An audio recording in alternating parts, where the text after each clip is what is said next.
Mga taga-Roma Kapitulo 5. Mga bunga ng pagtanggap ng Diyos.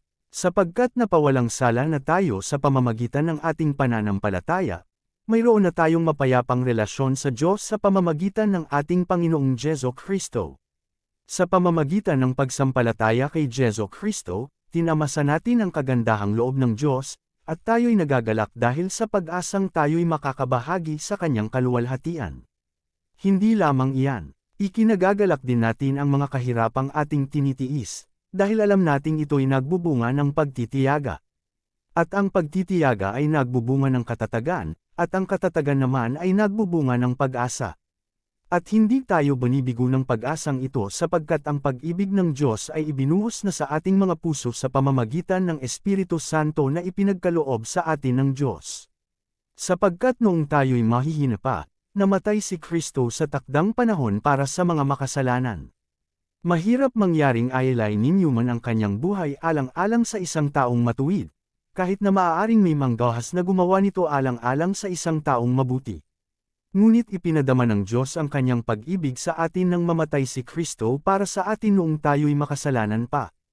Kaya't sa pamamagitan ng kanyang dugo, tayo ngayon ay napawalang sala, at tiyak na maliligtas tayo sa poot ng Diyos.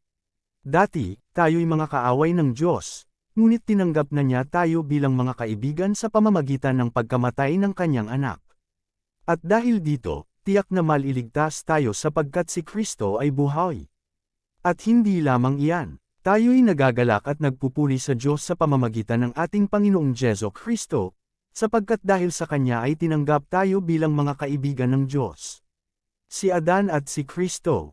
Ang kasalanan ay pumasok sa sanlibutan sa pamamagitan ng isang tao, at ang kamatayan ay pumasok sa pamamagitan ng kasalanan. Dahil dito, lumaganap ang kamatayan sa lahat ng tao dahil ang lahat ay nagkasala.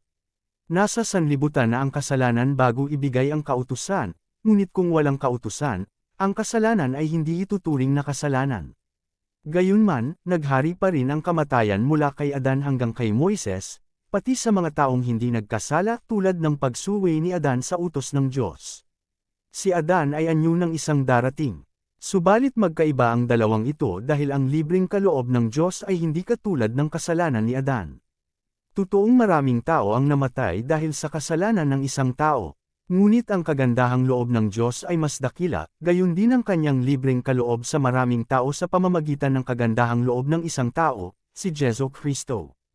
Ang kaloob na ito ay higit na di hamak kaysa sa ibinangga ng pagsuwi ni Adan. Sapagkat hatol na kaparusahan ang idinulot matapos na magaw ang isang pagsuwi, subalit kaloob na nagpapawalang sala naman ang idinulot matapos magaw ang maraming pagsuwi. Sa pamamagitan ng pagsuwi ng isang tao, naghari ang kamatayan. Ngunit sa pamamagitan din ng isang tao, si Jesu Kristo, ang mga taong pinagpala ng sagana at itinuring na matuwid ng Diyos ay maghahari sa buhay. At kung paanong ang pagsuwi ng isang tao ay nagdulot ng kaparusahan sa lahat, ang matuwid na ginawa rin ng isang tao ay nagdudulot ng kapatawaran at buhay sa lahat. Sapagkat kung ang lahat ay naging makasalanan dahil sa pagsuwi ng isang tao, ang lahat ay mapapawalang sala dahil sa pagsunod ng isa ring tao. Nang magkaroon ng kautusan, dumami ang pagsuwi, ngunit sa pagdami naman ng mga pagsuwi ay lalong sumagana ang kagandahang loob ng Diyos. Kaya nga, kung paanong naghari ang kasalanan sa pamamagitan ng kamatayan, gayon din naman maghahari ang kagandahang loob ng Diyos sa pamamagitan ng pagpapawalang sala. Ito'y magdudulot ng buhay na walang hanggan sa pamamagitan ng ating Panginoong Jesu Kristo.